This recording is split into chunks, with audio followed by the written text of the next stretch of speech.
यहाँ पर मुझे आमंत्रित करने के लिए बहुत बहुत धन्यवाद। ये कार्यक्रम आयोजित किया गया है पावर मिनिस्ट्री, पावर फाउंडेशन,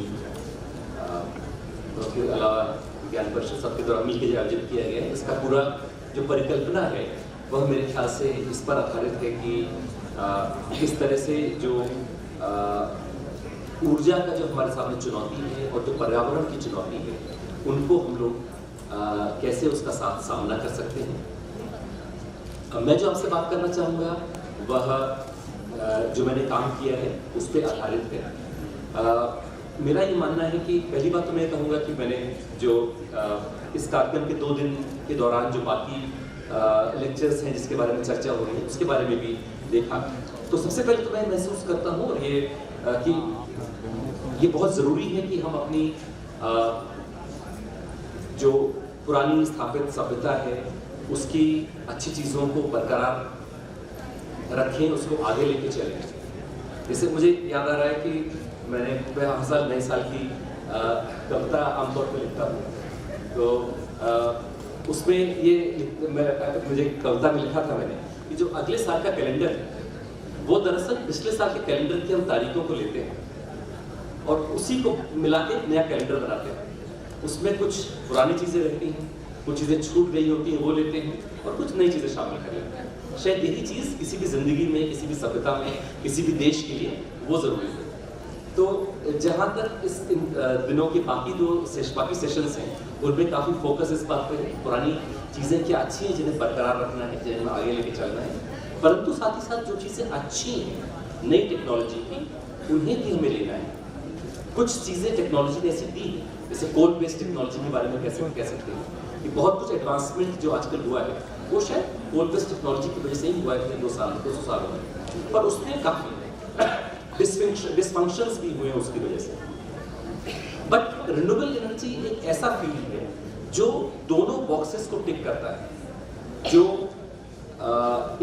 जो इकोनॉमिक हमारे जो एडवांसमेंट है उसको भी टिक करता है और जो हमारे इन्वायरमेंटल बेनिफिट है उसको भी टिक करता है। इसी के आधार पे मैंने जो मेरा प्रेजेंटेशन उसका जो टाइटल दिया है वो यही सोच के दिया है। मैं जो मॉडल्स इंप्लीमेंट मैंने किए हैं और इसके बारे में बात करना चाहता हूँ उन सभी में बेसिस ये है कि जो कंज्यूमर है उसको कुछ इन्वेस्टमेंट नहीं करना है, उसको 0 इन्वेस्टमेंट करना है। वो सेविंग्स जो है पहले दिन से करता है। अमूमन सोलर एनर्जी की बात करें तो 25 साल का प्रोजेक्ट होता है, तो 25 साल की उसकी सेविंग होती है and we are moving towards net zero. So आमतौर पे I like to say it's 0 investment, savings from day 1, moving towards net zero.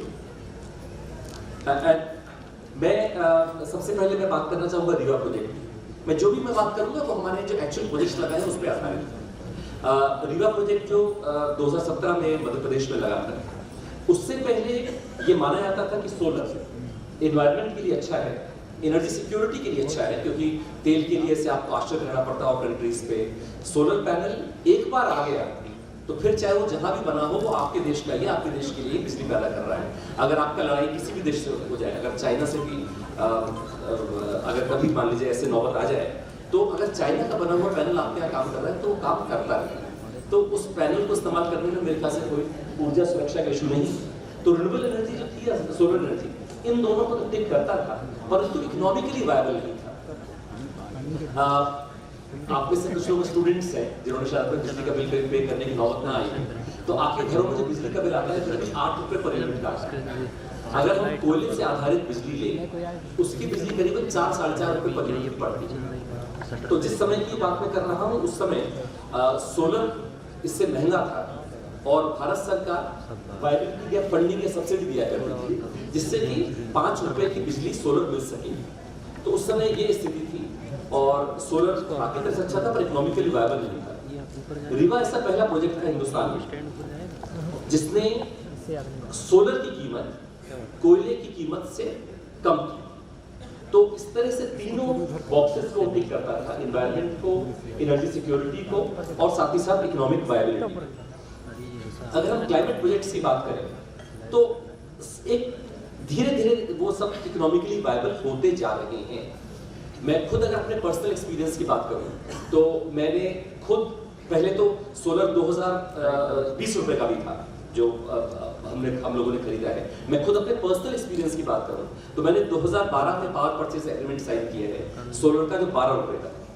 मैंने 2014 में साइन किया था जो 5 रुपए का, 5 रुपए 5 पैसे का था। 2015 में जो 4.5 रुपए का था, और अब धीरे धीरे अब तो 2.5 रुपए की कीमत आ गई। तो ये जो परिवर्तन है ये तमाम फैक्टर्स की वजह से हुआ है। टेक्नोलॉजी बढ़ी है और हम लोग एक टेक्नोलॉजी के इंस्टीट्यूट में ही है। इकोनॉमी ऑफ स्केल जो है वह उसकी वजह से काम कर रही है, प्रोजेक्ट का नंबर बढ़ रहा है। इकोनॉमीज ऑफ स्केल की वजह से हर प्रोजेक्ट लगाना वायबल हो रहा है, मैन्युफैक्चरिंग वायबल हो रही है, सप्लाई चेन्स जो है वो बहुत बेहतर हो गई है, डेवलपर्स का एक्सपीरियंस जो है जो बहुत बढ़ा है, फाइनेंशियर्स कहीं ज़्यादा कंफर्टेबल है, लोन मिलता है, इक्विटी अवेलेबल होती है, गवर्नमेंट की पॉलिसी है। और जैसे पॉलिसी बनाने वालों में हमारी खुशनसीबी है कि सहाय सर आज हमारे बीच है, वो जो उन व्यक्तियों में से रहे जिन्होंने इस पॉलिसीज को फ्रेम किया है। प्राइवेट सेक्टर का बहुत इंतजाम है। पर मैं जिस चीज़ के बारे में बात करना चाहूँगा वो शायद फूलों से छुप गई है, पर परियोजना संरचना और जोखिम में कमी। तो मैं जो बात करना चाहता हूँ किस तरह से प्रोजेक्ट को बेहतर स्ट्रक्चर करके और रिस्क को कम करके किस तरह से आप बेहतर रेट प्राप्त कर सकते हैं। तो मेरा प्रेजेंटेशन लार्जली इसी चीज के बारे में होगा कि किस तरह से, और ये सरकार की जिम्मेदारी है, कि किस तरह से बेहतर प्रोजेक्ट्स करके प्राइवेट इन्वेस्टर का रिस्क कम करके हम प्राइसेस से कम कर सकते हैं। मैं जो भी आपसे बात करूंगा दो ऐसे प्रोजेक्ट्स के बारे में है जो मैंने लगाने में लगाए। पहला एक बहुत बड़ा प्रोजेक्ट है 750 मेगावाट का। स्टूडेंट्स को खासतौर पर अंदाज देने के लिए 750 मेगावाट करीब 1500 हेक्टेयर में लगता है। 1500 हेक्टेयर मतलब 15 स्क्वायर किलोमीटर, मतलब 5 किलोमीटर इंटू 3 किलोमीटर का फैला हुआ इलाका। जो भी उस तरफ से गुजरता है, अगर कोई रीवा के आसपास का हो, रीवा से इलाहाबाद कोई जाए तो वहाँ पे एक समुद्र होने का एहसास होता है, एक मिराज की फीलिंग आती है। और उसके अलावा छोटे छोटे रूफटॉप प्रोजेक्ट्स जो एक छत पे होते हैं, जैसे हमारे आसपास यहाँ पे RGBP में लगा हुआ है जिसको 1 रुपये 92 पैसे की बिजली मिल रही है। मैं इन दो प्रोजेक्ट्स के बारे में अपने डिस्कशंस आपसे शेयर करूंगा। तो मैं आपसे बात कर रहा था पहले सोलर महंगी हुआ करती थी, तो पहले 4.5 रुपये की बिजली पाने के लिए सरकार वायबिलिटी गैप फंडिंग दिया करती थी और सब्सटैंशियल वायबिलिटी गैप फंडिंग देती थी। करीबन 15% तक कैपिटल कॉस्ट दी जाती थी। उस समय हम लोगों ने प्रोजेक्ट सेटअप किया था। पहले काम सिर्फ सेकी और एनटीपीसी करते थे और राज्य के काम सिर्फ वो थे जो होने में थे, लैंड अरेंज करना और इंफ्रास्ट्रक्चर करना। उसी तरह के तहत हम लोगों ने एक कंपनी सेटअप की थी रम्स करके, रीवा अल्ट्रा मेगा सोलर, जिसका काम शुरुआत में सिर्फ ये था कि लैंड और इंफ्रास्ट्रक्चर सेटअप करने का। बट हमने फिर जैसे पुरानी कहावत है कि ऊँट को आपने पहले सर में टेंट में घुसाने दिया, ऊँट पूरा घुस गया। तो हम लोगों ने एंडेड अप डूइंग, हम पूरी चीज़ की हमने आगे में जो कुछ भी पहले सेकी और एनटीपीसी किया करते थे वो सब कुछ भी हमने किया और ये तो किया ही। उसके बाद जो हमारे रेट्स आए वो ये आए, जहां भारत सरकार की संस्थाएं सब्सिडी दे रही थी 4.5 रुपये की बिजली प्राप्त करने के लिए, वहां हमें 3 रुपये से कम की बिजली मिल पाई। ये जो कंपनी थी, ये कंपनी भोपाल के ही कोने की छोटी सी जगह में चलती है। इसका कोई अपना ऑफिस नहीं है, अभी भी नहीं है। इस समय बिडिंग हुई थी, उसका कोई भी परमानेंट एम्प्लॉय नहीं था। उसमें 3-4 लोग पार्ट टाइम लोग बाकी ऑफिस से काम करते थे। उसमें मैं ही उसका चेयरमैन था, मैं उसका सीईओ था। उसका कोई स्ट्रक्चर नहीं था उसमें हमारे पास। उसके बावजूद अगर हमें कम कर पाए, उसकी वजह मात्र ये थी कि हमने प्रोजेक्ट की बेहतर स्ट्रक्चरिंग की, जो मेरा पहला पॉइंट था, और हमने इन्वेस्टर के रिस्क को कम किया।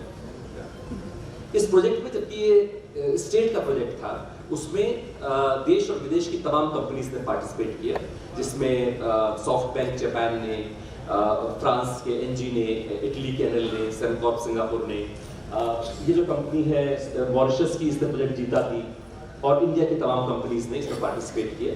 इसकी बिडिंग करीब 36 घंटे चली थी और उसके बाद हमारा जो टैरिफ, जिससे पहले मैं आपको दिखा रहा था, 3 रुपये से कम का हुआ है।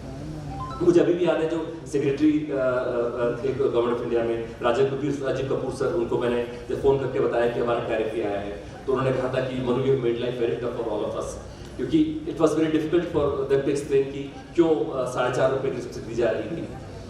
उसके बाद तो दिस वाज द टैरिफ कम होते आ रहे थे, बट कोयले से पहले कम लाने वाला काम रीवा ने किया था। उसके बाद जितने भी टेंडर्स थे इन कंपनीज के विड्रॉ किए गए। उसके बाद गवर्नमेंट ऑफ इंडिया ने स्टैंडर्ड बिडिंग गाइडलाइंस इशू की जिसमें रीवा के प्रिंसिपल्स को इनकॉर्पोरेट किया गया था और अब पूरे देश में जो भी प्रोजेक्ट्स लागू होते हैं वो लीगली 5 मेगावाट से बढ़े लीगली ये जरूरी है कि उनको इन्हीं स्टैंडर्ड बिडिंग गाइडलाइंस को शामिल करा जाए। इन स्टैंडर्ड बिडिंग गाइडलाइंस का जो रीवा पर आधारित है, हमने कोई ऐसी बात नहीं की थी जो कि आजकल बड़ा कॉमनली यूज्ड है जिसको रॉकेट साइंस, तो उस एग्जाम्पल पर मैंने उसमें ऐसी कोई कॉम्प्लिकेटेड बात नहीं है। हमने सिर्फ वो बातें की जो इन्वेस्टर को उसका रिस्क कम करने के लिए जरूरी थी और उसी के कारण रेट्स हम कम प्राप्त कर पाए। इसके अलावा इस प्रोजेक्ट में खास बात यह है कि ये इकलौता प्रोजेक्ट है अभी भी, जबकि 2017 में इसकी बिडिंग हुई थी, अब तो 5 साल हो चुके हैं, जिसके बेसिस पे जिसमें किसी इंस्टीट्यूशनल कस्टमर को बिजली दिया है। हमारे जितने प्रोजेक्ट्स अदरवाइज हिंदुस्तान में हैं उसमें सिर्फ डिस्कॉम्स को ही बिजली बेची जाती है। इससे दिल्ली मेट्रो को बिजली दी जा रही है। दिल्ली मेट्रो के दिन में जो प्रोजेक्ट चलता है उसकी 65% बिजली इसी प्रोजेक्ट से मिलती है और क्योंकि मेरे ख्याल ज़्यादातर लोग यहाँ इंजीनियरिंग बैकग्राउंड के हैं इसलिए मैं चीज़ शामिल कर रहा हूँ। अक्सर मैं आमतौर पे मैनेजमेंट इंस्टीट्यूट में या इस तरह की चीज़ों में बुलाया जाता है तो वहाँ पे हम इस चीज़ के बारे में बात नहीं करता। तो एक दिल्ली मेट्रो की डिमांड एक कॉन्स्टेंट एक फिक्स डिमांड सी होती है। एक सोलर प्रोजेक्ट जैसे आप जानते हैं इस तरह का पावर देता है कि शुरुआत, मैं भी एक इलेक्ट्रिकल इंजीनियर हूँ, पढ़ाई के तौर पर मैं एक्सप्लेन करूँ तो शुरू करता है सुबह, फिर पीक करता है दोपहर में एंड देन इट कम्स फिर नीचे आता है। आमतौर पर सोलर प्रोजेक्ट से ऐसी ही बिजली प्राप्त होती है जो कि मेट्रो की आवश्यकता पूरी नहीं करती। मेट्रो या किसी भी कस्टमर की जो नॉर्मल इंडस्ट्री है, रिफाइनरी है, पोर्ट है, किसी की रिक्वायरमेंट पूरी नहीं करती। तो हम लोगों ने जो सिस्टम किया, आमतौर पे अगर प्रोजेक्ट ऐसे स्ट्रक्चर किया था तो हम एक समानुपातिक पावर दे पाते। आमतौर पे जो सिस्टम है हिंदुस्तान में, ये मध्य प्रदेश में बहुत बड़ा प्रोजेक्ट है शासन प्रोजेक्ट थर्मल है, बट कॉन्सेप्ट उसमें यही है अगर मध्य प्रदेश मान लीजिए उसकी 35% बिजली दे रहा है तो वो 100 मेगावाट पैदा करेगा तो 35 मेगावाट मध्य प्रदेश को मिलेगी, 1000 पैदा करेगा तो 350 मिलेगी। तो हर समय प्रोपोर्शनेट या समानुपातिक बिजली ही मिलती है। सोलर प्रोजेक्ट्स भी ऐसे ही लगते हैं। हम लोगों ने क्या किया कि हम लोगों ने ये किया कि हम दिल्ली मेट्रो को फिक्स पावर सप्लाई कर रहे हैं जो हमने येलो से दिखाई है और जो एडिशनल पावर है वो हमारी स्टेट को जाती है। तो उसकी वजह से दिल्ली मेट्रो को पूरे दिन एक फिक्स सप्लाई हम दे पाए जो कि दिल्ली मेट्रो की रिक्वायरमेंट थी है और किसी भी इंस्टीट्यूशनल कस्टमर की या पोर्ट रिफाइनरी किसी की रिक्वायरमेंट, स्टील प्लांट की रिक्वायरमेंट यही होगी। इसके अलावा एनवायरमेंटल बेनिफिट भी काफ़ी है और ये एनवायरमेंटल बेनिफिट अगर हम पेड़ लगा के करना चाहें जो बहुत ही अच्छी बात है तो उसमें हमें करीबन 2 करोड़ 60 लाख पेड़ लगाने हैं। तो उतना बेनिफिट आप सीधे एक ऐसे प्रोजेक्ट से ला रहे हैं जिससे कि आप सेविंग कर रहे हैं। इससे मैं आपसे पहले लेना चाहूँगा इस बात कि दिल्ली मेट्रो जब यहाँ की बिजली इस्तेमाल कर रही है तो दिल्ली मेट्रो कोई कानून नहीं था जो कहता था दिल्ली मेट्रो को कि आप सोलर बिजली इस्तेमाल करें, कोई रेगुलेशन नहीं था। उनका ये कारण मात्र और मात्र इकोनॉमिक कारणों पर आधारित था उनका डिसीजन। उनका सोलर लेने का निर्णय एक इकोनॉमिकली वायबल डिसीजन था। इस डिसीजन के पीछे कोई, अब दिल्ली मेट्रो जाहिर है जब इस बात को प्रेजेंट करता है तो जाहिर है कहता है कि वो एक ग्रीन डिसीजन और जो है भी, परंतु क्योंकि मैं उस डिसीजन मेकिंग से इन्वॉल्व मैं आपसे बता सकता हूँ कि उस डिसीजन के पीछे कारण इकोनॉमिक कारण, और ये मेरे ख्याल से बहुत ही सुंदर और बहुत ही खूबसूरत बात है कि यदि आप इकोनॉमिक बेनिफिट भी अचीव कर रहे हो और एनवायरमेंटल बेनिफिट भी ड्रॉ कर रहे हो, उससे ज्यादा अच्छा कुछ नहीं हो सकता। आमतौर पे ये माना जाता है, हम लोग की थिंकिंग में शायद ये है कि भाई कोई अच्छा काम करते हैं तो वो तकलीफ दे है। जैसे मंदिर होगा तो पहाड़ के ऊपर होगा और ये जब तक आप कष्ट नहीं करोगे तो आपको अच्छी चीज कैसे मिलेगी। तो हम अब इस मुकाम पे खड़े हैं कि हम दोनों चीजों को साथ टिक कर सकते हैं, दोनों हमारे गोल्स साथ अचीव हो सकते हैं। अगर हमारे राजीव गांधी प्रौद्योगिकी विश्वविद्यालय में उन्हें 1 रुपये 92 पैसे की बिजली मिल रही है तो वो सेविंग कर रहे हैं, जहां डिस्कॉम उनको 7 रुपये 5 पैसे की बिजली देता है, उनको 1 रुपये 92 पैसे की बिजली मिल रही है और साथ ही साथ वो एनवायरनमेंट के लिए कुछ पॉजिटिव काम कर रहे हैं। साथ ही साथ वो हमारी एनर्जी सिक्योरिटी के लिए अच्छा है और क्योंकि जिस कॉन्टेक्स्ट में हम बात कर रहे हैं, मैं ये अनुरोध करना चाहूंगा कि जो हमारी सभ्यता है, जो हमारी परंपरा रही है, उसकी जो पॉजिटिव चीजें हैं, उसकी सकारात्मक चीजें हैं, उसको निचोड़ कर ही ये है। कोई विरोधाभास नहीं है इस टेक्नोलॉजी में और हमारी पुरातन सभ्यता में, ये उसका एक बहुत ही खूबसूरत सम्मिश्रण है, बहुत ही खूबसूरत कन्वर्जेंस है इसमें, जिसमें कि हम अपनी पास्ट ट्रेडिशनल नॉलेज को, जैसे हमारे हिंदुस्तान में तो हर फोर्स ऑफ नेचर को पूजा जाता है, तो सूर्य देवता को पूजा जाता है, इससे ज्यादा बेहतर फिजिकल मैनिफेस्टेशन क्या हो सकता है कि आप सोलर एनर्जी को इस्तेमाल कर रहे हैं, एनवायरनमेंट के लिए अच्छा कर रहे हैं और अपनी सेविंग कर रहे हैं। प्रेजेंटेशन में वापस आते हुए, तो इसका रीवा प्रोजेक्ट का इनॉग्रेशन माननीय प्रधानमंत्री महोदय ने किया था। इसको काफी इंटरनेशनल रिकॉग्निशन मिला, वर्ल्ड बैंक प्रेसिडेंट अवार्ड इसको दिया गया। इसकी case study Singapore maritime university में इस्तेमाल हो रही है, हार्वर्ड यूनिवर्सिटी में इस्तेमाल हो रही है। भारत सरकार का एक कैपेसिटी बिल्डिंग कमीशन है, उसने इसको जो टॉप 15 इनोवेशंस हैं पब्लिक एडमिनिस्ट्रेशन या लोक प्रशासन के, उसमें से इसको चुना है। इसके अलावा दूसरी जो बात मैं करना चाहूँगा वो रूफटॉप प्रोजेक्ट की। ये बहुत बड़ा प्रोजेक्ट था, इसमें मैंने जिक्र किया 1500 हेक्टेयर का, बट जैसे किताब की स्मॉल इज ब्यूटीफुल, तो ये हम छोटे प्रोजेक्ट्स की बात करते हैं। बट खास बात ये है कि जो प्रिंसिपल्स हैं उसमें भी यही है कि अगर आप इन्वेस्टर के रिस्क को कम करेंगे तो आपको कम रेट पे बिजली मिल पाएगी, चाहे बड़ा प्रोजेक्ट हो चाहे छोटा प्रोजेक्ट हो। और मैं कहूँगा चाहे आप कुछ और रोड बना रहे हो, चाहे आप प्राइवेट सेक्टर की मदद से होटल बना रहे हो, प्रिंसिपल्स हर पीपीपी में एक यही है। अगर हम सोलर एनर्जी की जनरल बात करें तो हिंदुस्तान में जब शुरू में 100 गीगावाट का लक्ष्य दिया रखा गया था, तो 60 गीगावाट प्राप्त किया जाना था ग्राउंड माउंटेड बड़े प्रोजेक्ट से, और 40 गीगावाट रूफटॉप से। तो जो हमारे ग्राउंड माउंटेड प्रोजेक्ट से काफी अच्छा हमारी प्रोग्रेस है, करीब 2/3 2/3 हमने प्रोग्रेस हासिल कर ली है। पर रूफटॉप में हम करीबन 40 मेगावाट के अगेंस्ट से 6 मेगावाट पे। उसका बेसिक कारण ये है कि हम लोगों ने कैपेक्स मोड पे ही अपना रूफटॉप प्रोजेक्ट लगाया। कैपेक्स मोड का मतलब ये होगा कि आप ये उम्मीद करें कि वो आदमी अपना पैसे लगाए, तो उसमें आमतौर पर पैसे नहीं होते या अच्छी शक्ति नहीं होती। मैंने भी शुरुआत इन्हीं प्रोजेक्ट से की थी, जैसे पुलिस हेडक्वार्टर में एक हमने ऐसा प्रोजेक्ट लगाया, कई जगह लगाया, पर उसमें दिक्कत एक तो ये आती है कि लोगों के पास पैसा नहीं होता लगाने के लिए। उससे ज़्यादा जरूरी बात है कि सरकार प्रोजेक्ट्स मेंटेन नहीं कर पाती। जैसे अगर आपने देखा हो, एक मैंने प्रोजेक्ट लगाया, तो आप मुझे उसमें बुराई कर सकते हैं, जो हमारी लेक है, लेक के साइड में एक बड़ा अच्छा प्रोजेक्ट मैंने लगाया था, पर उसको मेंटेनेंस ना होने के कारण उसके पैनल कुछ गंदे हो रहे हैं, कोई उस पर पान का फूक रहा है वगैरह वगैरह। कैपेक्स प्रोजेक्ट्स में ये प्रॉब्लम। मैं जो प्रोजेक्ट एडवोकेट करता हूँ, जो बात करता हूँ, वो ऐसे प्रोजेक्ट्स हैं जिसमें सरकार या कंज्यूमर पैसा इन्वेस्ट नहीं करता। जो मेरी शुरुआत की स्लाइड थी, जीरो इन्वेस्टमेंट, शून्य निवेश। मेरा ये मानना है कि अगर प्राइवेट इन्वेस्टर इन्वेस्ट करता है और मेंटेन करता है प्रोजेक्ट को 25 साल तक, और प्राइवेट इन्वेस्टर को मात्र और मात्र बिजली पैदा करने पर ही पेमेंट होता है, तब प्राइवेट डेवलपर ये सुनिश्चित करेगा कि बिजली वाकई में पैदा हो।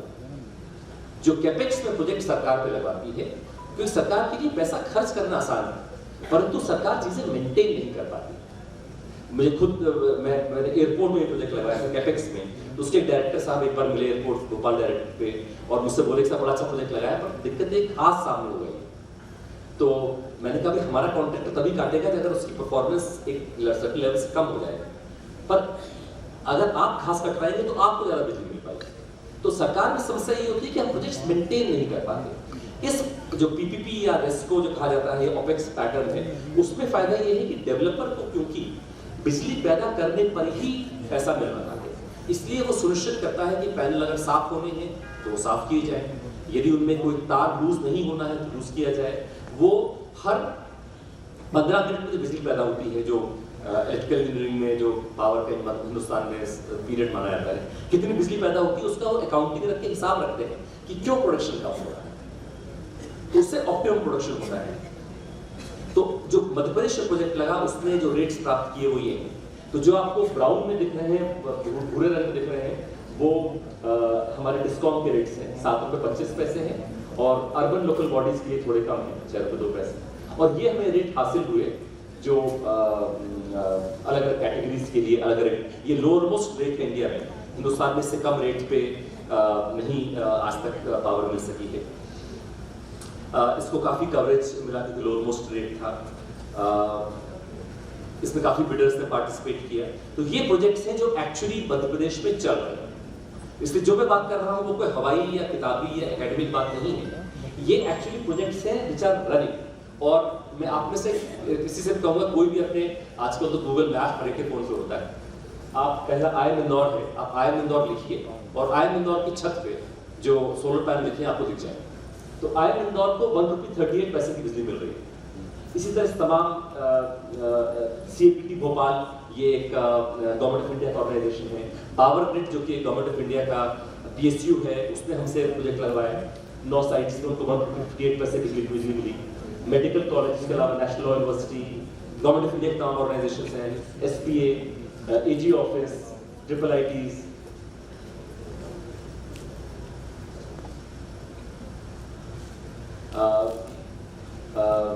Sports authority etcetera. उसके अलावा मैंने RGBP का जिक्र किया था, तो RGBP को 1 रुपये 91 पैसे में बिजली मिल रही है, जो पहला वाला है। तमाम कॉलेजेस में इन तमाम एक्चुअली 100 से ज़्यादा बिल्डिंग्स हैं जिन्हें लगातार मतलब 2019 से प्रोजेक्ट लगे हैं और लगातार बिजली मिल रही है। ये मैं IIM इंदौर की बात कर रहा था। तो IIM इंदौर प्रति माह 3,30,000 रुपए की सेविंग कर रहा है इस प्रोजेक्ट से, जबकि IIM इंदौर ने इसमें एक भी पैसा इन्वेस्ट नहीं किया। जैसे शुरू में लिखा है मैंने कि IIM इंदौर का इन्वेस्टमेंट 0, रेट 1.38। अब तक ये लोग 52 लाख रुपए की सेविंग कर चुके हैं। CAPT ये भी भोपाल में ही स्थित है, थोड़ी दूर पे गवर्नमेंट ऑफ इंडिया का ऑर्गेनाइजेशन है। इससे भी करीब उतनी ही सेविंग होती है, 3,30,000 रुपए की। ये लोग 62 लाख रुपए की सेविंग कर चुके हैं। आगे 0 इन्वेस्टमेंट। हमारे 7 मेडिकल कॉलेजेस हैं, उसमें लगा है 1 रुपये 60-70 पैसे करीब बिजली मिल रही है। इसमें इनको हर महीने हमारे मेडिकल कॉलेजेस करीब 20 लाख रुपए बचा रहे हैं। अभी तक 3.5 करोड़ रुपए की सेविंग हो चुकी है। Again 0 investment by medical colleges, 0 investment by medical education department. Police में भी सॉरी ये नेशनल लॉ यूनिवर्सिटी का है, वहाँ प्रोजेक्ट लगा हुआ है। हमारी यूनिवर्सिटीज़ में, कॉलेजेस में, पुलिस में। तो ये क्यों हो पाया? मैं बहुत डिटेल में नहीं जाऊँगा, पर हमने इतनी जानकारी डेवलपर को दी थी। जैसे ये कॉलेज है, तो अगर ये पेड़ है, इस पेड़ की परछाई वहाँ पड़ रही है तो वहाँ पैनल नहीं लग सकते। ये तक जानकारी हमने डेवलपर को उपलब्ध कराई बिडिंग से पहले। और हर प्रोजेक्ट के लिए अगर हमारे 12 यूनिवर्सिटी थी तो 12 यूनिवर्सिटी के लिए, अगर हमारे 207 कॉलेज थे, 207 तो कॉलेजेस के लिए। इसलिए बिडर जहाँ बैठा है, उसका ऑफिस नोएडा में है, पुणे में है, बैंगलोर में है, जहाँ भी है, वो अपने click of a button, click of a mouse rather से वो देख सकता था कि उस प्रोजेक्ट में हमें एक्चुअली क्या करना है, कितनी कैपिटल कॉस्ट की रिक्वायरमेंट है। मैं आपसे हेल्थ का जिक्र कर रहा था, तो ये हमारे हेल्थ से जो हमारी सेविंग हो रही है उसका जिक्र है। इसी के आधार पे नीति आयोग ने प्रोजेक्ट लॉन्च किया है सुबह, सन्स ब्लेसिंग्स एंड हेल्थ करके, जिसमें इरादा ये है कि जो भी स्वास्थ्य संस्थाएं हैं, सार्वजनिक स्वास्थ्य संस्थाएं हैं, पब्लिक हेल्थ इंस्टीट्यूशंस हैं पूरे देश में, उनमें ये प्रोजेक्ट लॉन्च किया जाए। वहाँ पे रूफटॉप सोलर प्रोजेक्ट लगाए जाए, जिसमें कोई इन्वेस्टमेंट भारत सरकार को, राज्य सरकार को, स्वास्थ्य संस्था किसी को नहीं करना है। प्राइवेट इन्वेस्टर आके इन्वेस्ट करेगा, प्रोजेक्ट मेंटेन करेगा 25 साल तक और कम रेट पे बिजली सप्लाई करेगा। इसका काफ़ी हद तक बात आगे बढ़ चुकी है इसकी, इस पे काम करने के लिए सुबह की इस प्रोजेक्ट को भी, जो कैपेसिटी बिल्डिंग कमीशन का मैंने आपसे जिक्र किया था, इस प्रोजेक्ट को भी 15 टॉप इनोवेशंस में गिना गया है। अब मैं जो बेसिक बात पे आता हूँ कि मैं इस पर बहुत डिटेल में जाऊँगा, सिर्फ 2 ही स्लाइड्स हैं, बट मैं बेसिक बात करना चाहूँगा कि ऐसा क्यों है कि परियोजना, अगर आप प्रोजेक्ट को बेहतर स्ट्रक्चर करें और अगर आप रिस्क कम करें तो क्यों आपको कम रेट्स आते हैं। वैसे तो उसके कारण बताऊँगा। एक तो ये है कि हमें बहुत ज़्यादा डेवलपर्स मिल पाते हैं, वरना आज की तारीख में अगर आप प्रोजेक्ट लगाएं और कहें कि आपको 5,000 हेक्टेयर की ज़मीन जो है मान लीजिए किसी प्राइवेट इन्वेस्टर को तलाशनी है, आपने जिसने भी ज़मीन खरीदी हो या इसके परिवार में इसने ज़मीन खरीदी हो, उसको पता होगा कि हिंदुस्तान में ज़मीन खरीदना कितना कठिन काम है। तो अगर हम ये कहते हैं कि ज़मीन मुहैया कराना, ज़मीन अरेंज करना किसी प्राइवेट इन्वेस्टर की जिम्मेदारी, तो इसका मतलब है हमें साफ कर रहे हैं कि बहुत सारे, अगर कोई यूरोप में, बेल्जियम में बैठा हुआ इन्वेस्टर है, वो उसे प्रोजेक्ट में इंटरेस्टेड नहीं होगा। क्योंकि वो समझता है कि हिंदुस्तान में जमीन अरेंज करना आसान नहीं है। तो ये जिम्मेदारी, वैसे भी लैंड ज्यादातर देशों में और हमारे यहाँ भी कुछ नॉर्थ ईस्ट स्टेट्स को छोड़ दें तो सब जगह land belongs to the sovereign. Land भूमि जो है वो शासन के पास है। शासन के लिए ही सबसे आसान है अपनी जमीन देना या प्राइवेट व्यक्ति से भी जमीन एक्वायर करके देना। तो ये जिम्मेदारी मेरे ख्याल से अगर शासन अपने पास रखेगा और ऐसे प्रोजेक्ट सेटअप करेगा तो ज्यादा हमें संख्या में डेवलपर मिल सकेंगे जो आज की तारीख में हिंदुस्तान में आने को तैयार नहीं, हिंदुस्तान या अन्य और डेवलपिंग कंट्रीज में तैयार नहीं है। कई ऐसे इन्वेस्टर्स हैं जो सिर्फ डेवलप्ड कंट्रीज में ही इन्वेस्ट करते हैं। जैसे मैंने शुरू में रीवा प्रोजेक्ट की बात की थी, तो एक चीज है ग्लोबल इंफ्रास्ट्रक्चर फैसिलिटी। ये एक वर्ल्ड बैंक और IFC ने डेवलप की है। उसका पर्पस ये है कि किस तरह से डेवलपिंग कंट्रीज में प्रोजेक्ट्स को डीरिस्क किया जाए और जिससे कि जो मल्टीलैटरल जो इन्वेस्टर्स हैं, फॉरेन इन्वेस्टर्स हैं, वो डेवलपिंग कंट्रीज में इन्वेस्ट कर पाए। उसमें रीवा प्रोजेक्ट को शोकेस किया गया एक ऐसे प्रोजेक्ट के तौर पे जो हिंदुस्तान जैसे डेवलपिंग कंट्री में होने के बावजूद यहाँ की जो रिस्क समझे जाते हैं उनको डिरिस्क करता है, उनको रिंग फेंस करता है, जिससे कि जो अनसर्टेनिटीज वाइडर सोची जाती है किसी देश में उनसे रिंग फेंस करके ऐसे एक प्रोजेक्ट आप बना सकते हैं। उसके अलावा आपको इक्विटी सस्ती मिलती है। आज की तारीख में बहुत सारा पैसा है इंटरनेशनली जो कि अवेलेबल है प्रोजेक्ट्स लगाने के लिए। तमाम सॉवरेन फंड्स हैं, पेंशन फंड्स हैं वगैरह, जिनके पास पैसा है जो स्काई रॉकेटिंग रिटर्न्स नहीं चाह रहे, जिनको बहुत ऊंचे रिटर्न नहीं चाहिए पर उनको सेफ रिटर्न चाहिए। रिन्यूएबल एनर्जी या सोलर एनर्जी एक शर्तिया ऐसा प्रोजेक्ट है जिसमें कोई रिस्क नहीं। एक बार आपने प्रोजेक्ट लगा दिया, सिर्फ आपको सिक्योरिटी देनी है और पैनल साफ करना है, उसके अलावा कोई रिस्क नहीं। ऐसे प्रोजेक्ट्स पेंशन फंड्स और सॉवरेन फंड्स को बहुत खूबसूरती से उनकी रिक्वायरमेंट को मीट करते हैं, जिनको एश्योर्ड रिटर्न्स चाहिए। तो ऐसे इन्वेस्टर्स जिनको स्काई रॉकेटिंग रिटर्न्स की अपेक्षा नहीं है पर जो सेफ रिटर्न्स चाह रहे हैं उनके लिए आइडियल प्रोजेक्ट है। ऐसे इन्वेस्टर्स हमें मिल सकते हैं। जब भी क्लाइमेट चेंज की बात होती है हमेशा कहा जाता है, मुझे अक्सर फाइनेंस मिनिस्ट्री में बुलाया क्लाइमेट फाइनेंस के ऊपर, तो मेरा हमेशा कहना है पहली बात अगर हम करना चाह रहे हैं हमें देश के पैसे पर आश्रित नहीं रहना चाहिए। पहली बात तो सरकार को पैसा खर्च करने की कोई आवश्यकता नहीं है। इस चीज के लिए प्राइवेट सेक्टर का पैसा अवेलेबल है और इसमें इंटरनेशनली पैसा अवेलेबल है जो बहुत सस्ती रेट पे हमें मिल सकता है। उसके अलावा डेट जो कर्ज है वो भी अगर आप अच्छा प्रोजेक्ट सेटअप करेंगे तो आपको कम रेट पे डेट मिल सकता है। उदाहरण के लिए मान लीजिए पावर ग्रिड या NTPC जो अच्छी कंपनी मानी जाती है, अगर वो लोन ले और मैं लोन लूँ तो जाहिर है NTPC और पावर ग्रिड को सस्ते रेट पे बैंक लोन देगा मेरे मुकाबले, क्योंकि उनकी क्रेडिबिलिटी मुझसे ज्यादा है।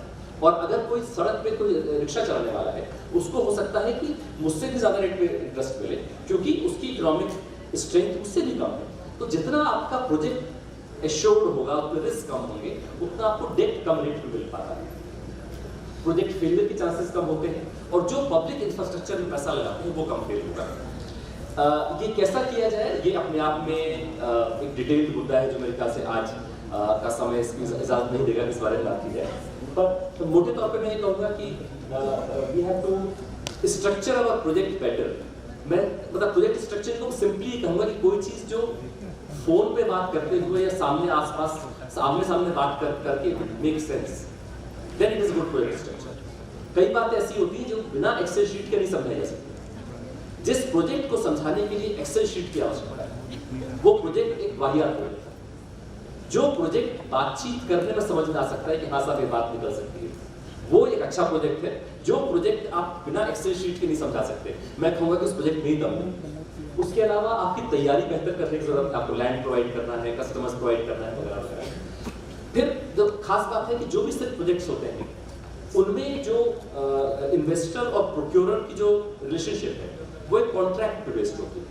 उस कॉन्ट्रैक्ट के जो प्रोविजंस हैं वो मतलब जो उसका मूल तत्व है वो ये है, जो सैंडविच की फिलिंग कही जाती है वो ये है, मतलब मूल तत्व ये है, उसको आपको ध्यान रखना होगा। एंड फाइनली आपको अपना रिस्क जो है उसको कम करना होगा, उसको पास करना होगा। और अगर बेसिक सिद्धांत में कहूँगा ये है कि जो प्रोजेक्ट बना रहा है चाहे वो संस्था हो चाहे सरकार हो, they have to be willing to improve. जब तक आप वो नहीं करेंगे जैसी चीज चल रही है चलती रहेंगी दूसरी ये बहुत जरूरी है कि हमें सिर्फ दूसरे की बात सुननी नहीं है। जो मैंने सबसे ज्यादा सीखा वो बिल्डर्स की बात सुन के देखा और डेवलपर्स की बात सुन के सीखा। हमारे यहाँ समस्या ये होती है आमतौर पे कि स्पेशली जो आदमी पोजीशन ऑफ अथॉरिटी में होता है वो दूसरे की बात नहीं सुनता है, वो सोचता है कि उसे सब पता है। और मेरा ये मानना है कि सबसे ज्यादा जानकारी उसको है कि जो अपना पैसा खुद इन्वेस्ट कर रहा है। जो हमारे डेवलपर्स हैं उनसे आप बात करके ही समझ सकते हैं कि क्या रिस्क है प्रोजेक्ट में, और अगर आप प्रोजेक्ट्स के रिस्क कम करना चाहते हैं उनसे बात करना, उनसे संवाद स्थापित करना, उनकी समस्याओं को समझना जरूरी है। हमें उस माइंडसेट से बदलना पड़ेगा जो ये सोचता है कि प्राइवेट सेक्टर से अगर आप बात कर रहे हैं तो उनसे मिले हुए, क्योंकि अगर हम देश को आगे बढ़ाना चाहते हैं तो सरकार को प्राइवेट सेक्टर को मिलकर ही आगे बढ़ना है। आपस में झगड़ा करके हम आगे नहीं बढ़ सकते, तो उससे संवाद स्थापित करके समस्याओं को समझ के ही आगे बढ़ सकते हैं। यही फाइनल चीजें कहनी है। अगर आप में से कोई कुछ सवाल पूछना चाहे तो मुझे बड़ी खुशी होगी, अदरवाइज मेरे पास if anyone wants to ask anything, training कितनी इम्पोर्टेंट है इस सारे बनाने में, देने में और बाद में उसको सस्टेन ट्रेनिंग ऑफ यूजर्स। देखिए जो हम लोग प्रोजेक्ट्स, जिस भी नए प्रोजेक्ट की बात करेंगे, मैं अभी टेक्निकल एजुकेशन डिपार्टमेंट भी देख रहा हूँ, तो उसमें जो ट्रेनिंग का फॉर एग्जाम्पल है, तो मैं एक चीज़ जो कर रहा था वो ये था कि मैंने मैपिंग कर रहा था कि जो भी फॉर एग्जाम्पल हमारे स्किल काउंसिल्स हैं या हमारी इंडस्ट्री एसोसिएशंस हैं, उनकी जो आज की तारीख में बड़ी अजीब सी बात है कि हमारी इंडस्ट्री की शिकायत ये है कि उन्हें सही मैन पावर नहीं मिलती, और हमारी इंजीनियरिंग कॉलेज की शिकायत है कि बच्चों को नौकरी नहीं मिलती। तो जाहिर है देयर इज अ मिसमैच। मतलब अगर हम सिंपली बात करें तो एक तरफ हमारे रेस्टोरेंट खाना बनाए तैयार खड़े हैं और दूसरी तरफ लोग भूखे हैं, तो why is there a mismatch? Obviously एक मिसमैच है जो हम इंजीनियरिंग कॉलेजेस में पढ़ा रहे हैं और जो हमारी इंडस्ट्री की एक्सपेक्टेशन। तो मैंने जो शुरुआत इसकी की थी कि जो हमारी तमाम स्किल काउंसिल्स हैं, जो हमारे इंडस्ट्री एसोसिएशंस हैं, हम उनसे ये बताएं उन्हें कि जैसे मान लीजिए सियाम है, society of Indian automobile manufacturing, उनको हम ये बताएं कि साहब आपके ताल्लुक रखने वाले हमारे इंजीनियरिंग के ये कोर्सेज हैं, मैकेनिकल है, ऑटोमोबाइल इंजीनियरिंग वगैरह वगैरह, क्या ये आपकी रिक्वायरमेंट पूरी करते हैं? जैसे आज की तारीख में अगले हम आने वाले सालों की बात करें तो शायद इलेक्ट्रिक व्हीकल्स जो है बहुत बड़ा सेगमेंट बनने वाली है। तो क्या हमारी ऑटोमोबाइल इंजीनियरिंग इलेक्ट्रिक व्हीकल्स भी पढ़ा रही है या पुरानी व्हीकल्स ही पढ़ा रही है? इनमें मूलभूत अंतर है। एक नॉर्मल व्हीकल में 1000 मूविंग पार्ट्स होते हैं, इलेक्ट्रिकल व्हीकल दरअसल एक कंप्यूटर है जो 4 पहियों पर चल रहा है, उसमें मात्र 100 मूविंग पार्ट्स होते हैं। तो इसलिए एक नॉर्मल जो कंबस्टेबल इंजन जो इंजन पे बेस्ड था और इलेक्ट्रिकल, दे फंडामेंटली अलग अलग चीजें हैं। तो हमें ऐसे इंजीनियर्स को पैदा करना है जो ऑटोमोबाइल इंजीनियरिंग की आने वाली आवश्यकताओं की पूर्ति करें। तो हमें एक बात तो ये है कि हमें अपने इंजीनियरिंग, इसमें हम सबकी जिम्मेदारी है। आप में से कई लोग इंजीनियरिंग की दुनिया से ताल्लुक रखने वाले हैं, पढ़ा रहे हैं या कुछ पढ़ रहे हैं, मैं वैल्यूज डिपार्टमेंट में ही हूँ, तो हमें एक बेहतर उसकी मैच की आवश्यकता है। साथ ही साथ ट्रेनिंग में भी हर चीज़ में, जैसे मतलब आमतौर पर ट्रेनिंग जो है वो बहुत अच्छी नहीं दी जाती है। जैसे हमारे एक ग्लोबल स्किल पार्क बन रहा है, उसमें एक मैं देखने गया था तो उसमें लेथ मशीन पे काम हो रहा था, तो उसको करने मतलब सही बात है कि बहुत सारे इंजीनियर्स को लेथ मशीन पे अच्छा काम करना नहीं आता है। मतलब जो इंजीनियर्स निकलते हैं, मैं उसमें भी अपने आप को शामिल करता हूँ, मैं इलेक्ट्रिकल इंजीनियर हूँ, बट मुझे शायद नहीं आता कि हाँ कि मुझे अगर अपने घर में आ जाए तो मुझे अपने घर में इलेक्ट्रिशियन को बुलाना पड़ता है। तो इसलिए मतलब देयर इज अ मिसमैच, एक मिसमैच है और जिसमें ट्रेनिंग की जरूरत है, स्पेशली रिन्यूएबल एनर्जी में, क्योंकि ये ग्रोइंग सेक्टर है। रिन्यूएबल एनर्जी में अगर आप देखें तो आपको किस इंजीनियरिंग की आवश्यकता नहीं है, आपको इलेक्ट्रिकल की आवश्यकता है, इलेक्ट्रॉनिक्स की आवश्यकता है, आपको जो विंड टरबाइन होता है उसके ब्लेड्स की डिजाइनिंग में एरोनॉटिकल इंजीनियरिंग की आवश्यकता है। तो हर इंजीनियरिंग में एक आपको हर रिन्यूएबल एनर्जी की फॉर्म में अलग अलग इंजीनियरिंग की आवश्यकता है। तो हमें अलग अलग चीज़ों की ट्रेनिंग देने की ज़रूरत है और उसके लिए अपनी सबसे पहले तो रिक्वायरमेंट्स को बताना है, हम लोगों को पहचानना है कि रिक्वायरमेंट्स क्या है, और उसके बाद फिर अपने कोर्सेज को उस हिसाब से हमें एडजस्ट करने की आवश्यकता है।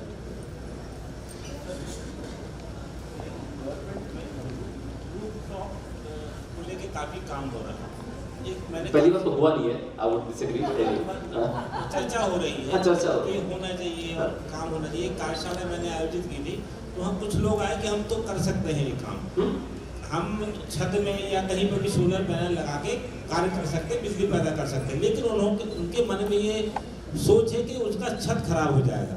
तो मेरा ये कहना है इसमें बड़े उसकी ज़रूरत है चेंजेस लाने की, कि जो आम नागरिक है उसको पता चले कि उसकी छत खराब नहीं होगी, उससे उसके बिजली पैदा कर पाएगा वो, और उससे अपनी जो भी आर्थिक स्थिति है वो मजबूत कर पाएगा। तो इस पर मेरे को लगता है सरकार को और हम सबको मिलकर प्रयास करना चाहिए जनमानस के लिए, कि उससे बहुत अच्छा प्रोजेक्ट है, उसको काफ़ी लाभ मिलेगा उससे। हाँ, पर धीरे धीरे तरीका से सबसे मतलब proof of pudding is the eating. तो सबसे पहले सरकार की जिम्मेदारी है कि हम खुद प्रोजेक्ट्स लगाएं।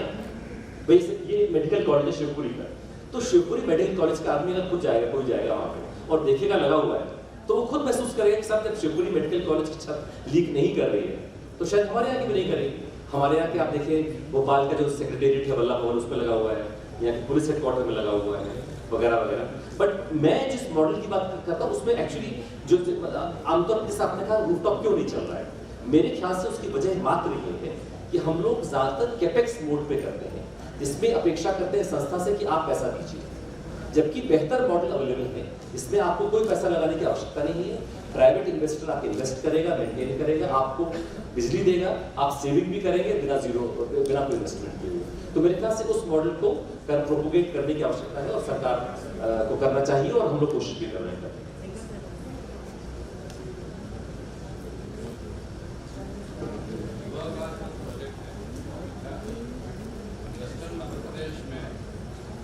वेस्टर्न मध्य प्रदेश में सोलर एनर्जी तो बहुत अवेलेबल है, लेकिन इस तरह का बड़ा प्रोजेक्ट कोई आया नहीं वहाँ पर। ज़मीन भी ऐसी है जो नर्मदा सागर बनने के बाद फर्टाइल लैंड भी है, और ऐसी ज़मीन भी है जहाँ सिंचाई नहीं हो सकती, पहाड़ी एरिया है। तो जो पहाड़ी एरिया है वेस्टर्न मध्य प्रदेश का, वहाँ इस तरह का बड़ा प्रोजेक्ट लगाने के लिए क्या इनिशिएटिव लेना होगा? मैं बताना चाहूँगा कि इसके बाद एक हम लोगों ने रीवा में 750 मेगावाट का प्रोजेक्ट लगाया था। उसके बाद एक अगला प्रोजेक्ट हम लोगों ने लगाया 1500 मेगावाट का, जो वेस्टर्न मध्य प्रदेश के 3 जिलों में है, आगर, शाजापुर और नीमच। तो नीमच में सिंगरौली तरफ का एरिया है और आगर और शाजापुर में है। इसकी भी बिडिंग कंप्लीट हो चुकी है, कंस्ट्रक्शन का काम अभी शुरू हो रहा है। ये जैसे मैंने आपसे कहा था कि इकलौता प्रोजेक्ट है हिंदुस्तान में जिसमें कि किसी इंस्टीट्यूशनल कस्टमर को बिजली दी जा रही है रीवा में डेली मेट्रो का।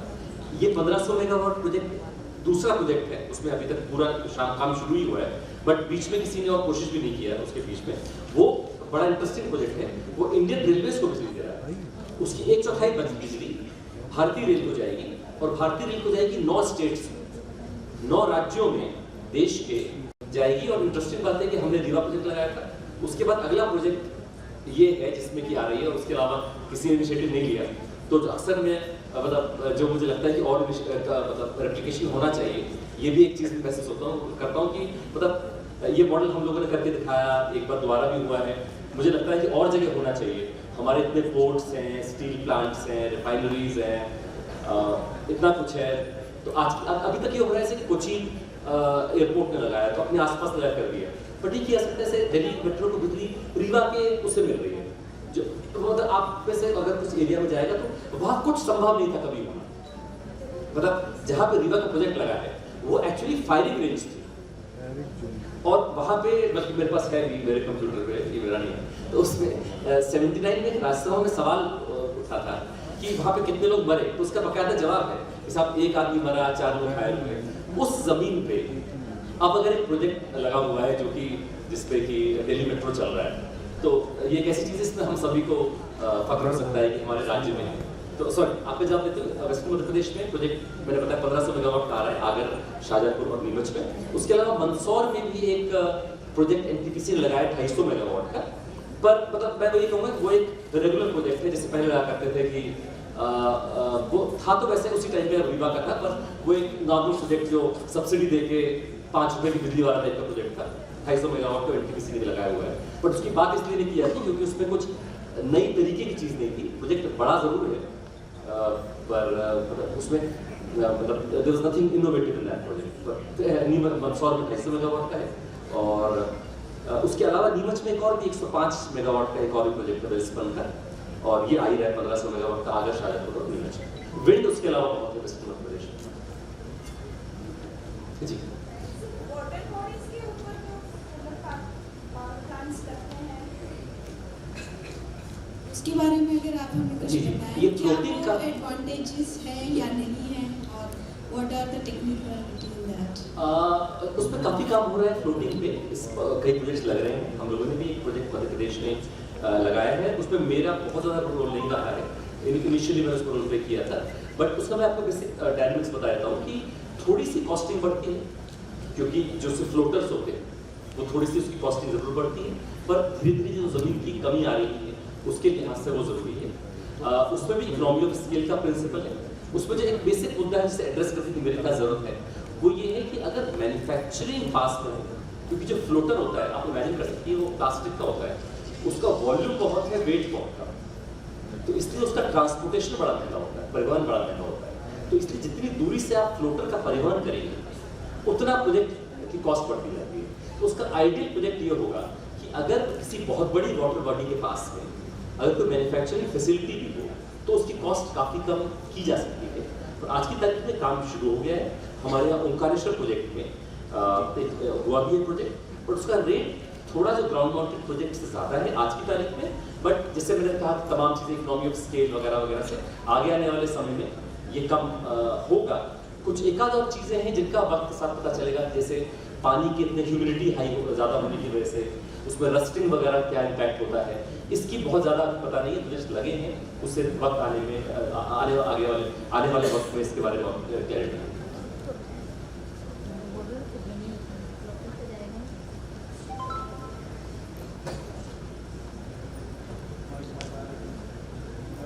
ये हमारे सत्र का अंतिम सवाल रहेगा। Actually, two questions which I connected.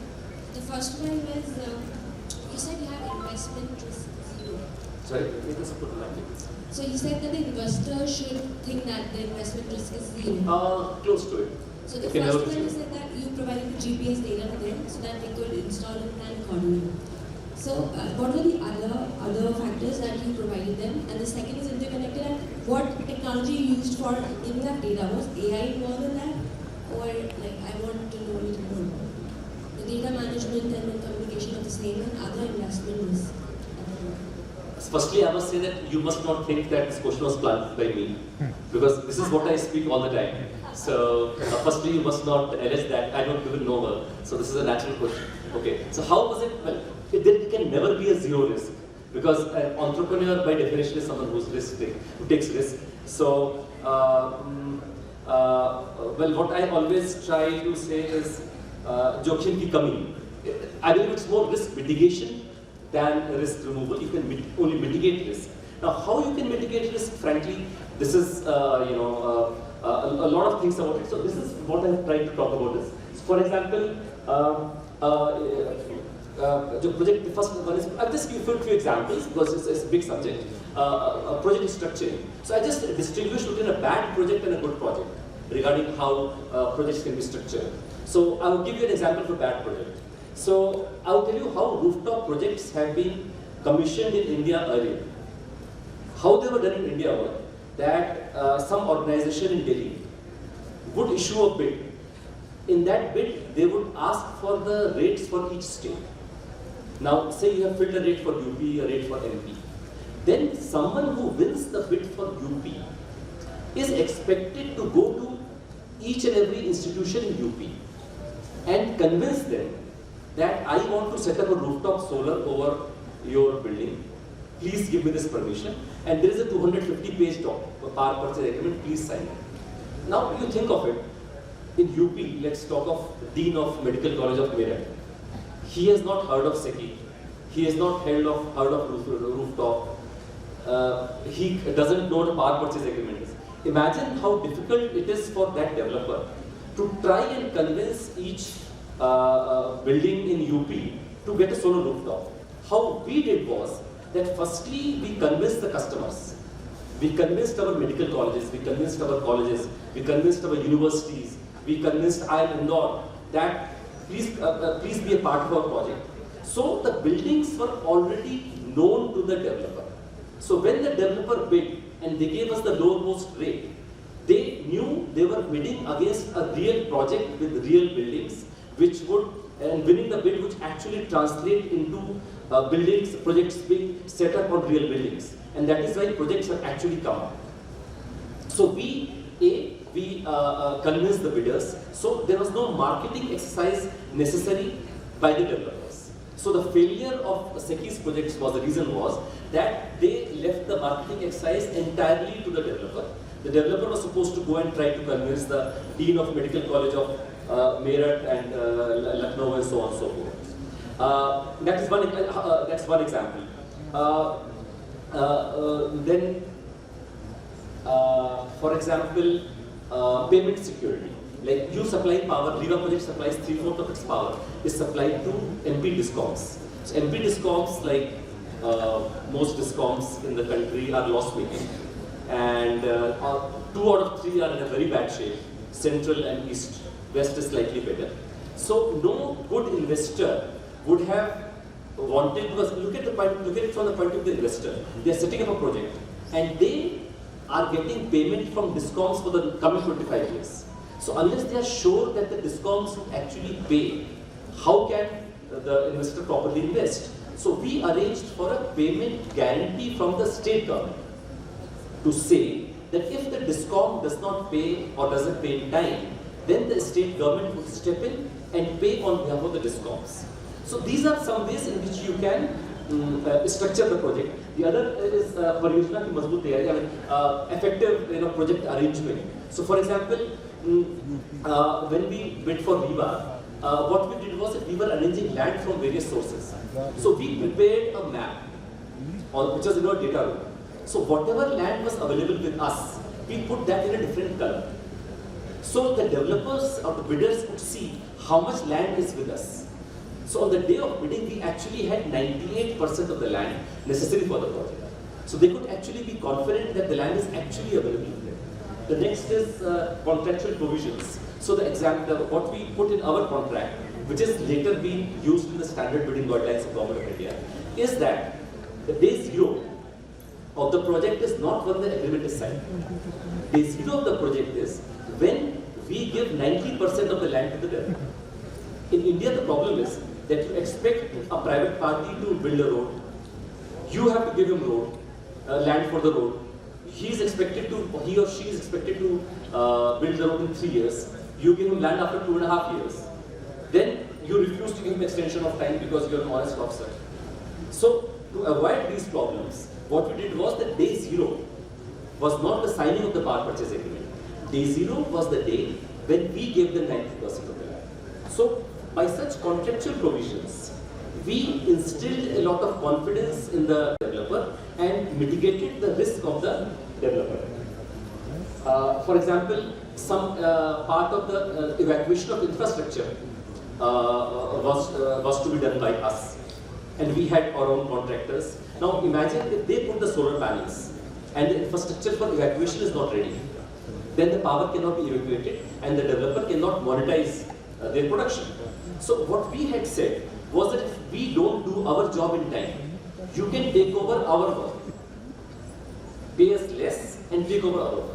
So by such contractual provisions, we instilled greater confidence. And then I would come to the last point, parking of risk. See, as I said, you cannot extinguish risk.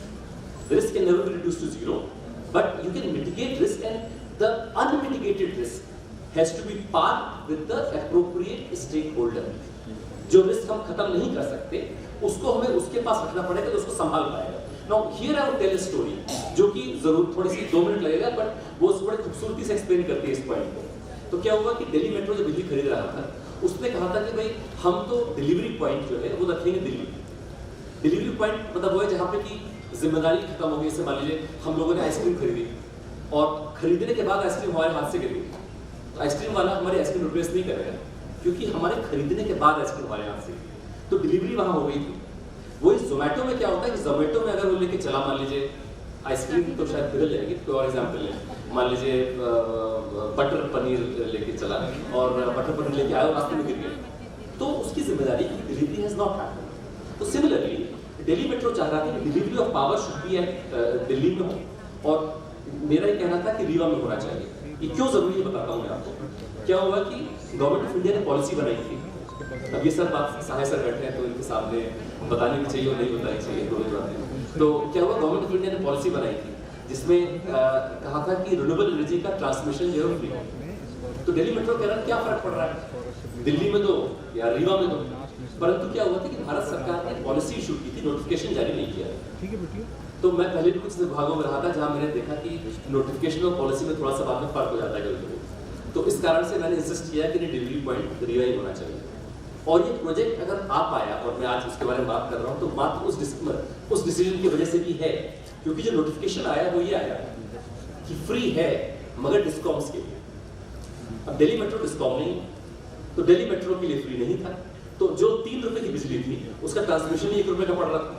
तो अगर हम delivery point Delhi रख दिए होते तो वो जिम्मेदारी developer की आ जाती, और जो उसने सोच के किया था कि उसको ट्रांसमिशन फ्री होगा, उसको 1 रुपए और देना पड़ता, प्रोजेक्ट लग ही नहीं पाता। पर क्योंकि हमने डिलीवरी पॉइंट रीवा रखा था, तो ये रिस्क डेवलपर के पास ना रह के दिल्ली मेट्रो के पास आ गया। अब नाउ ये चीज इंपॉर्टेंट है, मैंने पार्किंग ऑफ रिस्क की बात कही। दिल्ली मेट्रो एक सरकारी संस्था होने के कारण उसके लिए आसान है किसी के पास जाना और रिक्वेस्ट करना कि साहब हमारी ये समस्या है, हमें पड़ रहा है, डिस्कॉम को जो आप लाभ दे रहे हैं हमें क्यों नहीं लाभ दे रहे। तो जो महत्वपूर्ण अधिकारी हैं, पदों पे हैं, उनको जाकर दिल्ली मेट्रो ने रिक्वेस्ट किया है। तो दिल्ली, वो आज तक फैसला बदला तो नहीं है, परंतु दिल्ली मेट्रो ने आज तक 1 भी महीने का बिजली का बिल पे नहीं किया।